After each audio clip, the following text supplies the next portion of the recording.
Assalamu alaikum everyone. Can you hear वालेकुम me? सलाम। कैसे हैं आप? ठीक है? सब लोग आ गए?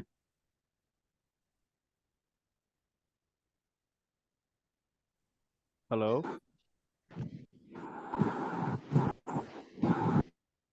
आपको आवाज़ क्लियरली आ रही है कि नहीं आ रही?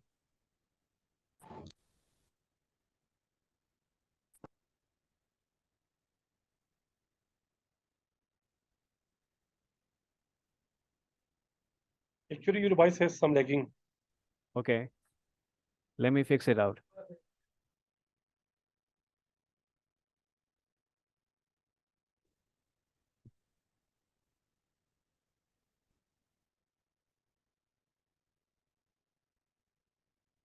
हाँ जी, अब आवाज़ ठीक हो गई है।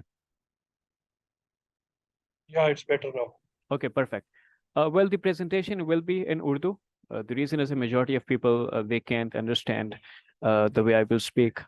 So the first orientation class will be in Urdu. और आज की क्लास का जो बेसिक पर्पस है वो दो किस्म के कोर्सेज है। सबसे पहला वाला कोर्स तो इंग्लिश का कोर्स है, जिसको हमने दो हिस्सों में डिवाइड किया, जिसमें एक फाउंडेशन का कोर्स है और फिर एडवांस लेवल का कोर्स है। दूसरा जो आज हमारा टॉपिक होगा वो आइल्स और पीटीई होगा। अगर मैं आप लोगों से कुछ सवाल पूछूं तो आप लोग उसके जवाब देंगे कि नहीं देंगे? जब हम इंग्लिश की बात करते हैं तो आपके जहन में सबसे पहली चीज़ क्या आती है? इंग्लिश बोलने के बारे में या इंग्लिश लिखने के बारे में, या जब हम किसी भी लैंग्वेज की बात के बारे में बात करते हैं तो सबसे पहले आपके जहन में क्या चीज़ आती है?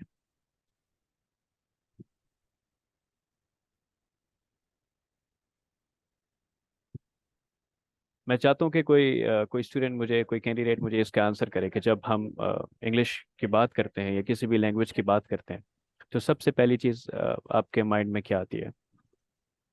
They're part of speech. आप Vocabulary. ठीक है, और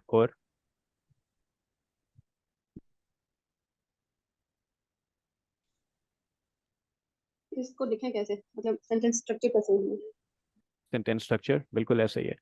जब कभी भी हम किसी भी लैंग्वेज की बात करते हैं तो बेसिकली जितने भी लैंग्वेजेस हैं वो वर्ड्स से बनी है। अब जो सेंटेंसेस बनते हैं वो वर्ड से बनते हैं, कम्बिनेशन ऑफ सेंटेंसेस इन सच अ वे, जब वो एक कंप्लीट और एक मीनिंगफुल सेंस देते हैं तो वो सेंटेंस बन जाता है। उसी सेंटेंस से फिर पैराग्राफ, और उसी पैराग्राफ से हम जाके पूरी लैंग्वेज को हम डिजाइन कर देते हैं। अब फाउंडेशन, अगर हम फाउंडेशन की बात करें तो फाउंडेशन का मतलब यह है कि बुनियाद।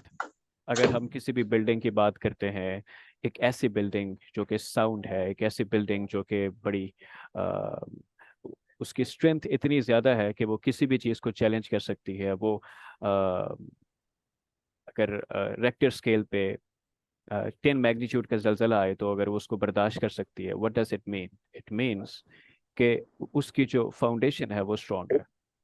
तो अब पाकिस्तान में तो शायद ये ट्रेंड नहीं है, बट आप अगर वेस्टर्न कंट्रीज में जाएं या डेवलप कंट्रीज में जाएं तो एक चीज़ जिस पे सबसे ज़्यादा फोकस होता है वो बिल्डिंग बनाने से पहले वो है फाउंडेशन। कि फाउंडेशन स्ट्रांग होनी चाहिए। तो जब मैं फाउंडेशन की बात कर रहा हूँ तो मेरा मकसद ये है कि ए बी सी वो नॉलेज है इंग्लिश का जो अभी जिसके बारे में हम बात करने जा रहे हैं। सबसे पहली चीज़ जो होती है वो जिसको हम कवर करेंगे वो टेंसेज है। देखिए, जब भी हम बात करते हैं या जब भी आप बात करते हैं तो उसको हम हमेशा तीन हिस्सों में डिवाइड करते हैं। वो वो 3 टाइम्स में बात होती है। वो प्रेजेंट में भी हो सकती है, वो पास्ट में भी हो सकती है, वो फ्यूचर में भी हो सकती है। अल्लाह ताला ने दुनिया बनाई, ठीक है, वो एक पास्ट था। अभी एक एक एज जा रही है और एक एज आने वाली है जो जिसको हम फ्यूचर कहेंगे। तो जब कभी भी हम बात करते हैं, जब कभी भी हम बात करते हैं, हम इन्हीं तीन टेंसेस में बात करते हैं। अगर आपको टेंसेस अच्छे से आ गए, अब टेंसेस अच्छे से आने का मतलब क्या है? टेंसेस अच्छे से आने का मतलब ये है कि ऐसा नहीं कि आपको वो 12 सेंटेंसेस है और आपने उसको रटा लगा लिया, नहीं। टेंसेस को डिफरेंशिएट करना, उनको इस्तेमाल करना, उनको यूज करना आना चाहिए। अब यूज कैसे किया जाता है कि भाई अब ये प्रेजेंट इंडेफिनिट है तो कहाँ पे इस्तेमाल होगा? अब ये पास्ट इंडेफिनिट इंडेफिनिट है तो कहाँ पे इस्तेमाल होगा, अब ये फ्यूचर का कोई टेंस है तो कहाँ पे इस्तेमाल होगा। वो जो उनका यूज होगा वो बहुत ही इम्पोर्टेंस रखता है। बहुत से लोगों को शायद टेंसेस आते हैं मगर उनको ये नहीं पता कि उनका यूजेज कहाँ पे है। और दूसरी चीज है अ, दूसरी चीज ये है कि हम उनको रिकग्नाइज कैसे करें। ये रिकग्निशन का प्रोसेस क्या होता है, बेसिकली आपने किसी भी टेंस को रिकग्नाइज ऐसे करना है जैसे आप दिन और रात का में डिफरेंशिएट करते हो। दिन और रात, जब दिन और रात में आप डिफरेंशिएट करते हो तो आपको पता होता है अभी अभी दिन है, सूरज निकला, अभी दिन है, अभी रात है। या आपके दो भाई हैं या दो बेटे, आप भाइयों और बेटों में जिस मिनी सेकेंड्स में आप डिफरेंशिएट करते हो वही डिफरेंस जिस दिन उसी किस्म का आपने उसी तरह से अगर आपने डिफरेंशिएट करना शुरू कर दिया टेंसेस में, इसका मतलब ये है कि आपका 50% सेंटेंस स्ट्रक्चर हल हो गया। जब 50% सेंटेंस स्ट्रक्चर हल हो गया तो उसके बाद हम पार्ट्स ऑफ स्पीच पे जाएंगे। अब पार्ट्स ऑफ स्पीच को हम इन डेप्थ पढ़ेंगे, ऐसा नहीं है कि उसको एक बर्ड व्यू आई दिया और हम आगे चले गए, ऐसा बिल्कुल नहीं होगा। हम उसको इन डेप्थ पढ़ेंगे। इन डेप्थ इसलिए पढ़ेंगे कि हमारा जो डेली लाइफ का सेंटेंस होता है उसमें पार्ट्स ऑफ स्पीच का बहुत ज़्यादा रोल होता है। फॉर एग्जाम्पल, मैं आप में से किसी एक को भी रेकमेंड कर रहा हूँ कि आप कोई भी एक रैंडम जुमला बोले, मैं आपको बताऊंगा कि उस जुमले में कौन कौन सा पार्ट ऑफ स्पीच है। जी, कोई भी एक कैंडिडेट एक रैंडम जुमला बोले आप।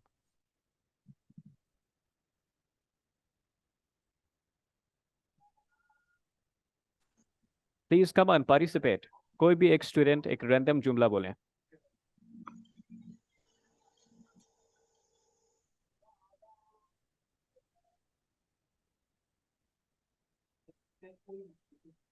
कोई भी कैंडिडेट एक रैंडम जुमला बोले।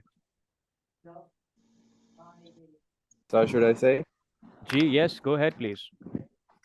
I got myself a new haircut, I got myself. a new hairstyle. Okay, अच्छा, अब आए यहाँ पे क्या है? आए यहाँ पे Parts of speech. I parts of speech है, प्रोनाउन है। माई सेल्फ यहाँ पे क्या है? My self reflexive, myself. My self reflexive pronoun है। अब ये भी Yes. अब जब प्रोनाउन को इन डेप्थ आप जाते हो, उसको स्टडी करते हो तो वो उसमें आ जाता है। तो आप कोई भी सेंटेंस लिखते हो, कोई भी सेंटेंस लिखते हो, दुनिया का कोई भी सेंटेंस है वो इन पार्ट्स ऑफ स्पीच से आगे नहीं जाता, और इन टेंसेस से और पार्ट्स ऑफ स्पीच से आगे नहीं जाता। अब उसकी कैटेगरीज क्या होती हैं? वो सिंपल सेंटेंस हो सकता है, वो कंपाउंड सेंटेंस हो सकता है, वो कॉम्प्लेक्स सेंटेंस हो सकता है। मगर आप जब भी लिखोगे, आप जब भी बोलोगे, आप इन्हीं चीज़ों को डिस्कस करोगे। ठीक है, उसके बाद एक्टिव पैसिव, ये फाउंडेशन कोर्स की बात कर रहा हूँ।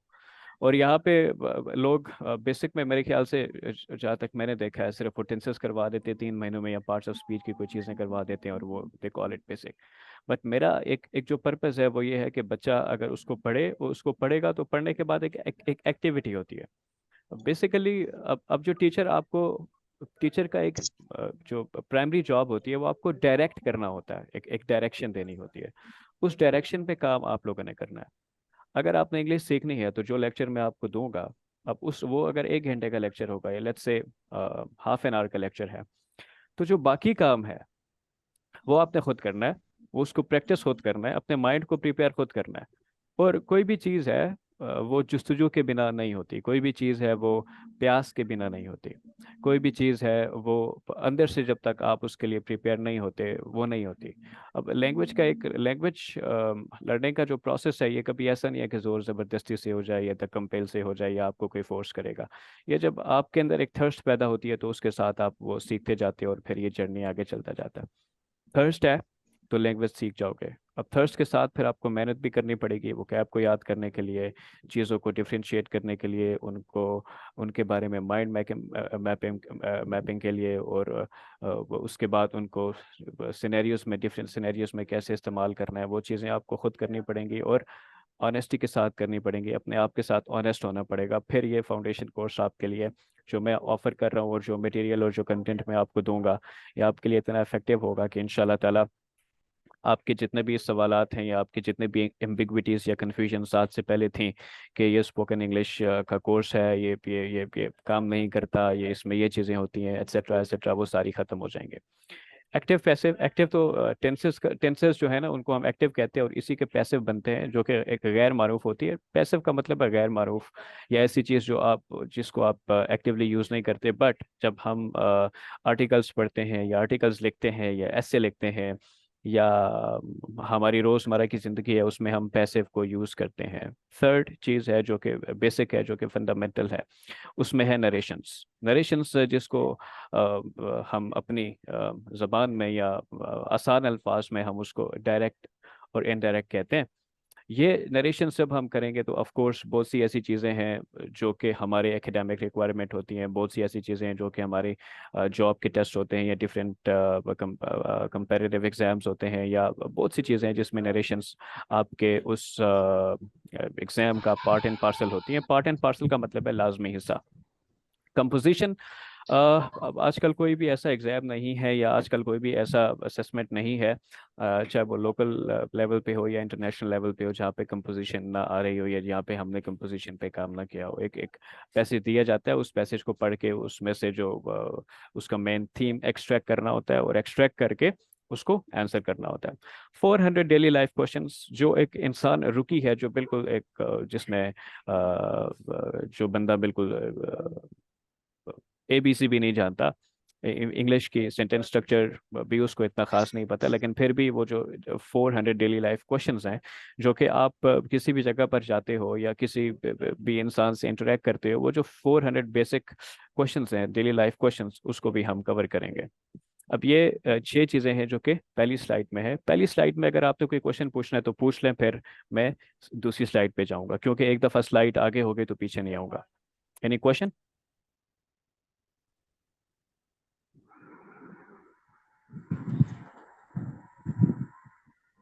Any question?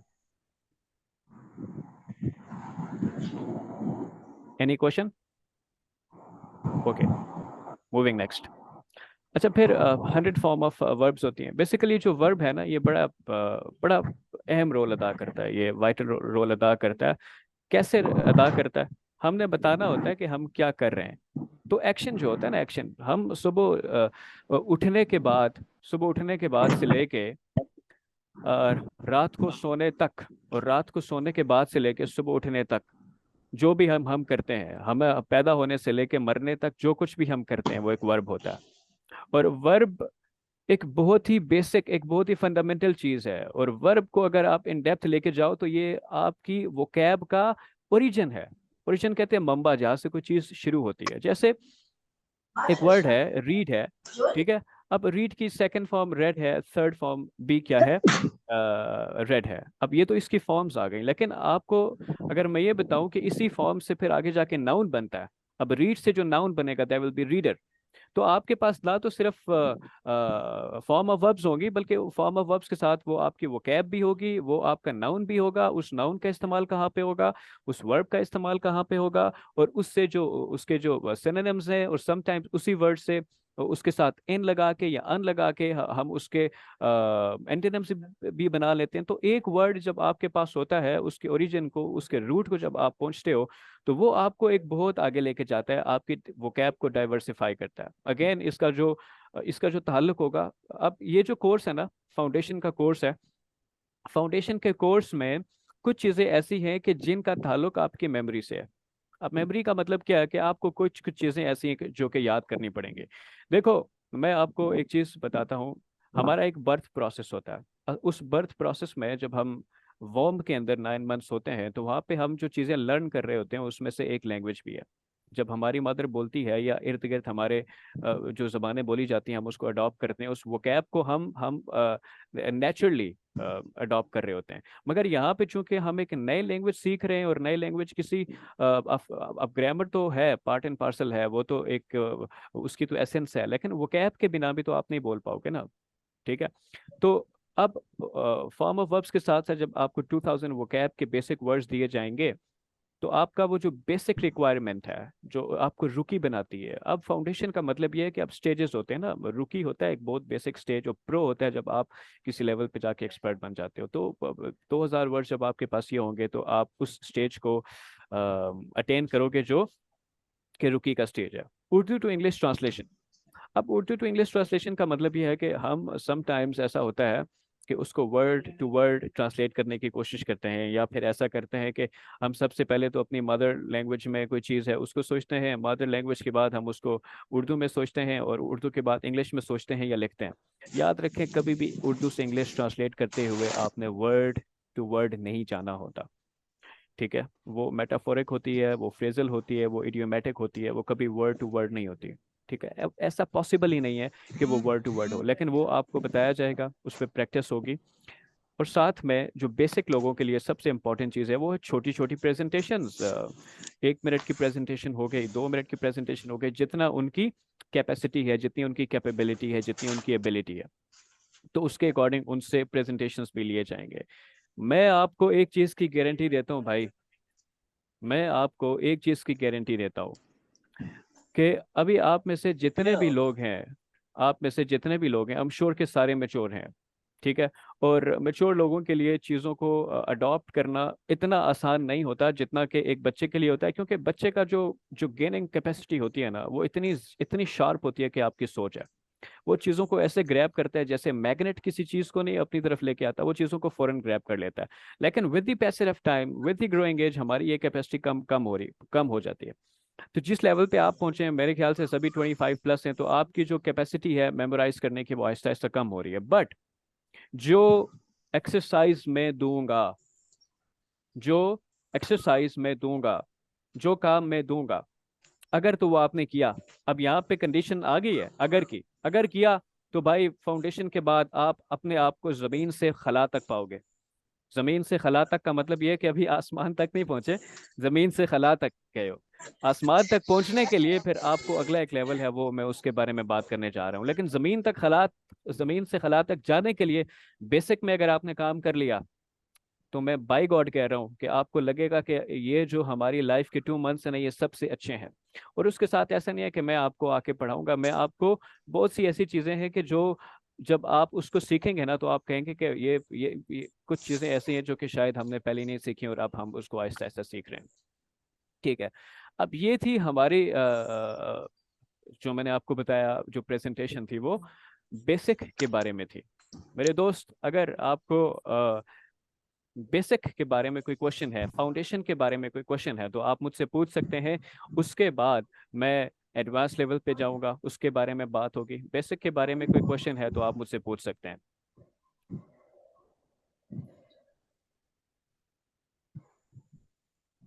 Any question? Okay, please एक चीज एक्सप्लेन कर दीजिएगा। जी। ये बेसिकली आप स्पोकन पे कर रहे हैं या क्योंकि जो ग्रुप था उस पे हमें ये कहा गया था कि it's going to be IELTS और PTE. Sir, are you going sir, for sir, that? sir, sir. Respected sir, the next thing which is coming up is IELTS and PTE. So it is amalgam. It is combination of two things. Number one are basic courses, and then of course IELTS and PTE. So everything is part of package. When you will wait, you will see that next what is coming Okay, is IELTS but- and PTE. Sounds good? But when you are going to start, there should be separate groups, right? Uh, I don't think so. The reason is that there is a strong connectivity between IELTS and the foundation. Some people, they don't know the ABC. Some people, they don't know the basic knowledge, and they directly jump in IELTS. When they directly jump in IELTS, not only they waste their money, but they get disappointment. So in order to save people from that disappointment, I started from the basics. So this is not a vague idea. If you're saying that there should be separate group, I don't think so. Okay, and what is the expected time of this total course, including your basic and IELTS? Well, when it comes basic, we're offering the IELTS will be of it is comprised of 2 months, and basic for 2 months and advanced for 2 months.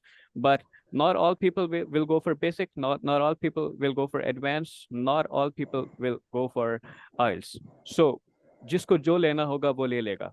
जिसको basic चाहिए होगा वो basic में आएगा, जिसको advance लेना होगा वो एडवांस में आएगा, और जिसको आइल्स करना होगा या पीटीई करना होगा वो हमसे उस हवाले से कर लेगा। जब ये हमसे सेपरेटली रब्ता कर लेंगे तो फिर वो सेपरेटली उसको एंगेज कर दिया जाएगा। आइल्स वालों को अलग कर दिया जाएगा, फाउंडेशन वालों को अलग कर दिया जाएगा, और एडवांस वालों को अलग कर दिया जाएगा। अगर कोई इंसान ये सोचता है कि मेरा एडवांस लेवल तो बिल्कुल परफेक्ट है, मुझे सिर्फ नहीं सॉरी, मेरा बेसिक लेवल बिल्कुल परफेक्ट है, मुझे अब सिर्फ एडवांस में जाना है, तो I will put that guy in advance. ठीक है। और जहाँ तक आइल्स की बात है, तो आइल्स जब एक बच्चा आएगा आइल्स, तो मैं उसको असेस करूंगा कि वो बच्चा कहाँ पे खड़ा है। उसकी वजह यह है कि लोग आज अब let me complete first, let me complete. अब जो उसकी फी आ गई है वो 58K है। ठीक है। अब लोग एक ट्राई के चक्कर में 58K भी दे देते हैं। 58K के बाद रिक्वायर्ड बैंड्स भी नहीं आते, और उनका बेसिक सेंटेंस ही ठीक नहीं होता, और वो उस किस चीज़ के चक्कर में, एक अननोन को एक्सपीरियंस करने के चक्कर में एग्जाम दे आते हैं, और फिर पैसे भी ज़ाया होते हैं, एनर्जी भी ज़ाया होती है, वक्त भी ज़ाया होती है। तो भाई अगर आपका बेसिक ठीक नहीं है तो सबसे पहले बेसिक ठीक करो। आप ये अगर ये समझते हो कि आपका बेसिक ठीक ही नहीं है और आप आइल्स में जाओगे तो you are building castles in the air, you are over expecting. So never over expect. हर एक चीज़ का एक प्रोसेस होता है। ठीक है। उस प्रोसेस से अगर कोई इंसान ये सोचता है, मैं I am repeating my sentence again, अगर कोई इंसान ये सोचता है कि हाँ जी मुझे बेसिक आता है, तो और उसने हाँ, और फिर एक और दूसरी चीज़ है कि आइल्स का एक पर्पस होता है। ठीक है। और लोग स्पोकन को और आइल्स को मिक्स करते हैं। भाई आइल्स आपको आपकी इंग्लिश को इंश्योर नहीं करता कि जी मैंने आइल्स किया और मेरी इंग्लिश इंश्योर हो गई है। आइल्स तो एक टेस्ट है जो कि आपको, अगर आप उन कंट्रीज में जाते हो कि जो इंग्लिश स्पीकिंग कंट्रीज हैं, और वहाँ पे 3 रीजंस हैं, या तो आप माइग्रेट कर रहे हो, या तो आप वहाँ पे एजुकेशनल पर्पसेस के लिए, या आप प्रोफेशनल पर्पसेस के लिए अप्लाई कर रहे हो, तो आप वहाँ पे चले जाओगे। और इसलिए उसके लिए जाने के लिए जो सर्टिफिकेट चाहिए वो आइल्स है, PTE है, बहुत से और कोर्सेज हैं। बट अगर आप सिर्फ इंग्लिश को इम्प्रूव करना चाहते हैं, आप सिर्फ इंग्लिश पे काम करना चाहते हैं, आप सिर्फ इंग्लिश पे एडेप्ट होना चाहते हैं, एट होम होना चाहते हैं। एडेप्ट का मतलब माहिर होता है, एट होम का मतलब माहिर होता है, एक्सपर्ट का मतलब माहिर होता है, आर्टफुल का मतलब माहिर होता है, स्किलफुल का मतलब माहिर होता है।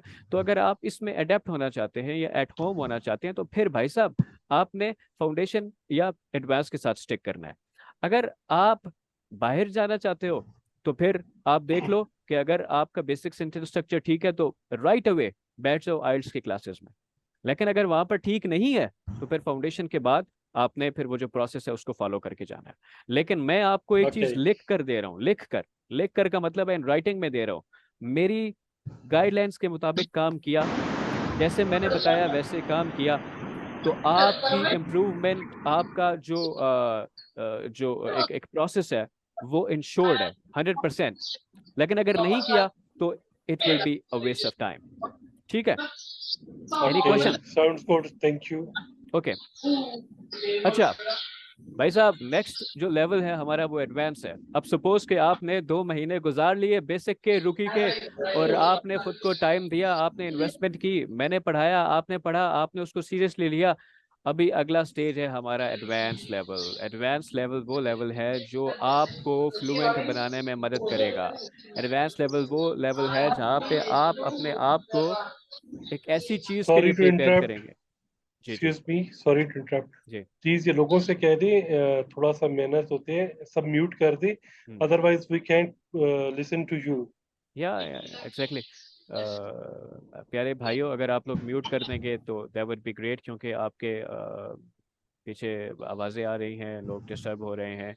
और दूसरा ये है कि जब भी आप किसी जगह पर जाओ जहाँ पे आप एक ऑनलाइन प्लेटफॉर्म को इस्तेमाल कर रहे हो, तो आपको उसके एथिक्स पता होने चाहिए। कि उसके एथिक्स ये हैं कि एक आप एक प्रेजेंटेबल एनवायरनमेंट में बैठें, एक प्रेजेंटेबल वे में बैठें, और अपने माइक को म्यूट रखा करें ताकि बाकी लोग होते हैं वो देखते हैं, सुनते हैं, और फिर वो डिस्ट्रैक्ट होते हैं। तो अगर आप ऐसा करेंगे, इसको फॉलो करेंगे, तो दैट वुड बी ग्रेट। अच्छा, हम एडवांस के बारे में हम बात करने जा रहे हैं। सपोज भाई साहब आपने पहला स्टेज कवर कर लिया। ठीक है। वो अमिताभ बच्चन का एक शो होता है जिसमें कहता है कि आपने पहला पड़ाव पार कर लिया।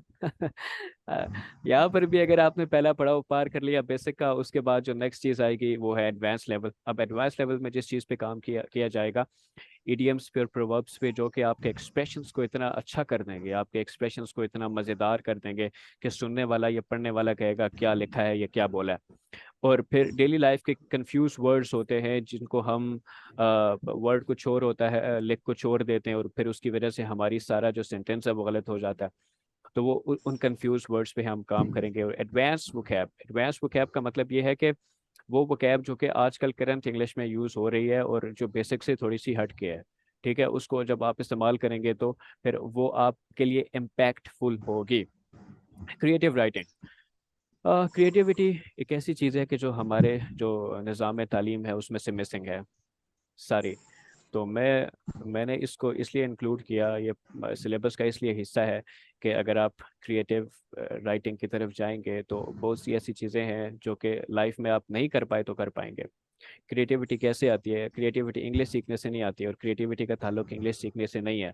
मगर क्रिएटिव राइटिंग आपको बहुत से एग्जाम्स में, आपके कंपेरेटिव एग्जाम्स में, आपको बहुत जगह पे अगर आप प्रपोजल लिख रहे हो या कुछ भी लिख रहे हो तो आपको उसमें बड़ा हेल्प करेगी।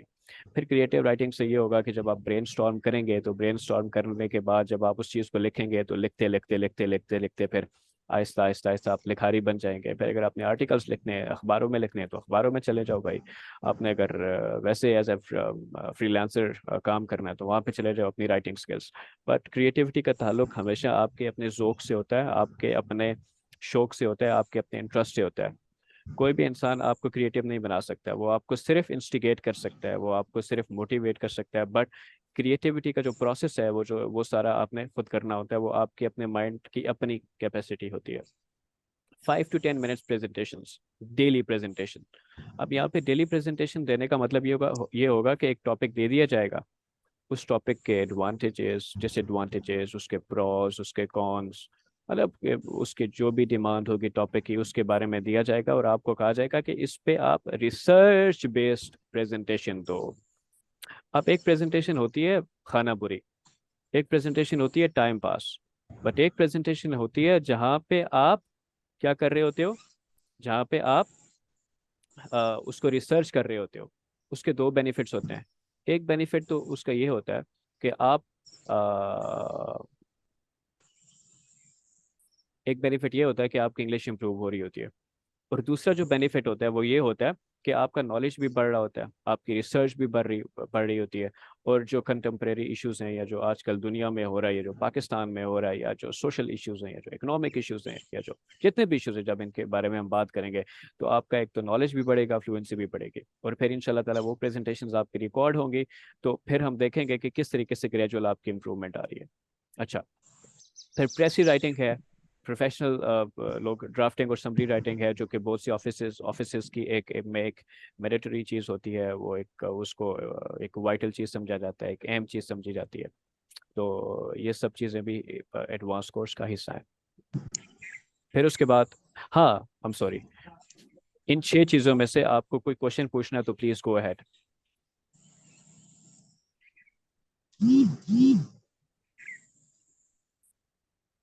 आपका कोई क्वेश्चन है? नहीं है? अच्छा, ग्रुप डिस्कशन। अब ये ग्रुप डिस्कशन क्यों इंपॉर्टेंट होती है? ग्रुप डिस्कशन इसलिए इंपॉर्टेंट होती है कि जो पॉइंट मेरे माइंड में नहीं, अच्छा वो ऐसा नहीं है कि उर्दू में होगी, वो इंग्लिश में होगी। एक टॉपिक दिया जाएगा, उसके बारे में आपको कहा जाएगा कि आपस में बात करें, जैसे कि टीवी पे बात होती है, जैसे पे डिबेट्स करते हैं लोग, जैसे कि टीवी पे आते हैं या वो बात करते हैं, या जैसे फोरम्स पे बात हो रही होती है, डिबेट होती है, किसी टॉपिक के बारे में अपनी राय दी जाती है, राय देने के बाद उसके बारे में डिफरेंट चीज़ें की जाती हैं।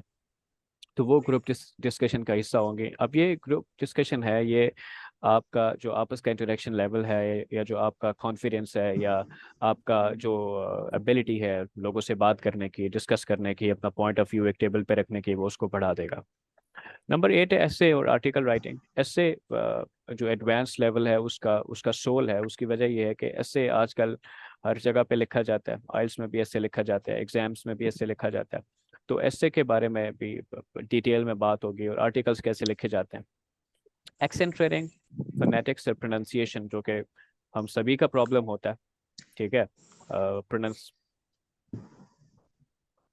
प्रोनाउंस नहीं कर पाते, या फिर एक्सेंट का बहुत से लोगों को शौक होता है कि एक्सेंट से बात की जाए, या आवाज़ कम आ रही है? अच्छा, आप लोगों को आवाज़ कम आ रही है या तेज़ आ रही है? आवाज़ ठीक आ रही है या कम है? All good, sir. Okay, all good, perfect. अच्छा, तो फिर एक्सेंट ट्रेनिंग उसमें शामिल है। फोनेटिक्स है कि जहाँ पे वर्ड का ओरिजिन क्या है भाई, किसी भी वर्ड का ओरिजिन क्या है, उसको प्रोनाउंस कैसे करते हैं, उसके प्रोनाउंस करने के बेसिक रूल्स क्या हैं, वो भी इंशाल्लाह आपको बताए जाएंगे। फिर जो नंबर 10 है, पब्लिक स्पीकिंग है। आजकल पब्लिक स्पीकिंग का एक ट्रेंड बना हुआ है, हर एक इंसान पब्लिक स्पीकर बनना चाहता है। जब से सोशल मीडिया आया है, अगर आप 10 15 20 बंदे एक कमरे में बिठा लो तो आप पब्लिक स्पीकिंग कर सकते हो। वहाँ से आप अपनी किसी चीज़ को स्टार्ट करो तो फिर आहिस्ता आहिस्ता आहिस्ता आहिस्ता करके आप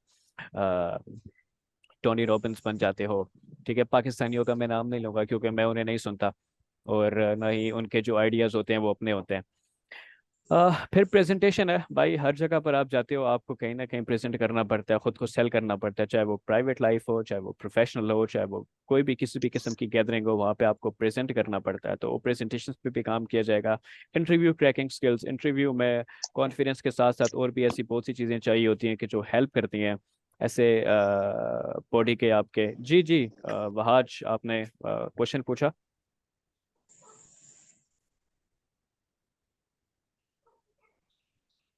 Wahaj,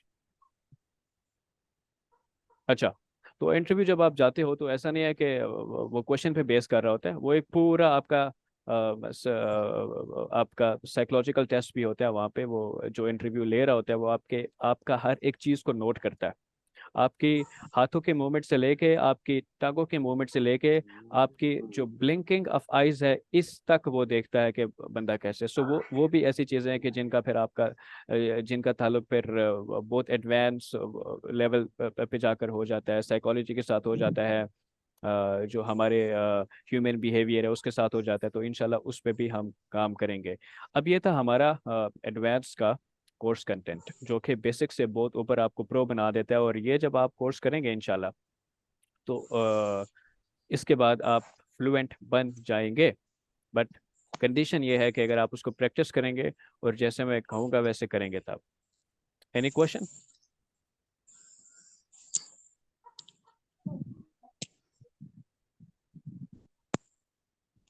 any question?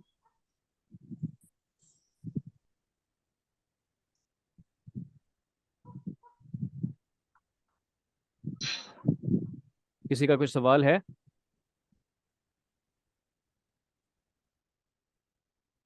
Okay, moving next. अभी जो सेशन है, जो नेक्स्ट चीज़ें हम करने जा रहे हैं वो आइल्स के लोगों के लिए है, वो स्टूडेंट्स जो कि आइल्स के हैं, या वो स्टूडेंट्स जो कि पीटीई करना चाहते हैं, और जिनका बेसिक पर्पस ये था कि वो हमें आइल्स या पीटीई के लिए ज्वाइन करें। तो सबसे पहले आइल्स होता क्या है और आइल्स हम करते क्यों है? मैं पहले बता चुका हूँ कि आइल्स का जो बेसिक पर्पस है वो ये है कि जब आप किसी मुल्क में जाते हो, इंग्लिश स्पीकिंग कंट्री में जाते हो, तो वो कुछ चीज़ें इंश्योर करते हैं कि आप अ, एक बंदा वजीरिस्तान से उठ के इस्लामाबाद आ जाता है पहली दफ़ा। तो वजीरिस्तान से उठ के जब वो इस्लामाबाद आएगा तो वो पश्तो नहीं, वो उर्दू नहीं बोल सकेगा, वो बड़ी रिच किस्म की पश्तो बोलेगा लेकिन उर्दू नहीं बोल सकेगा। यही चीज़ वो चेक करते हैं कि जब बंदा वहाँ पे जाता है तो क्या वो इंग्लिश बोल पाता है कि नहीं बोल पाता, बस। इंग्लिश समझ पाता है कि नहीं समझ पाता, इंग्लिश रीड कर पाता है कि नहीं कर पाता। अच्छा, ऐसा है कि अभी जो मीटिंग का टाइम है वो 5 मिनट रह गया। तो ऐसा करते हैं, मीटिंग को एंड करते हैं, और मीटिंग को एंड करने के बाद मैं दोबारा लिंक शेयर कर रहा हूँ, तो आपने उसको ज्वाइन करना है, ठीक है?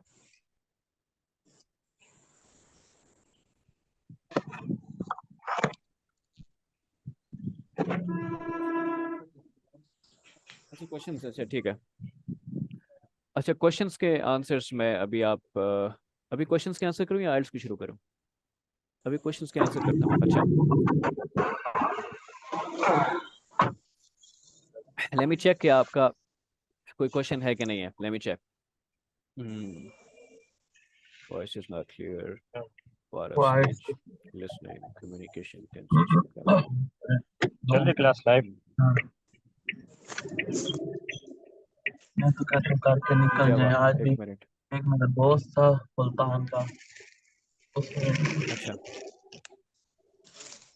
ठीक है, नीचे तो मैं दोबारा आ रहा हूँ, ठीक है, और लिंक शेयर कर रहा हूँ ग्रुप में, ठीक है, तो आप जाइएगा मत कहीं।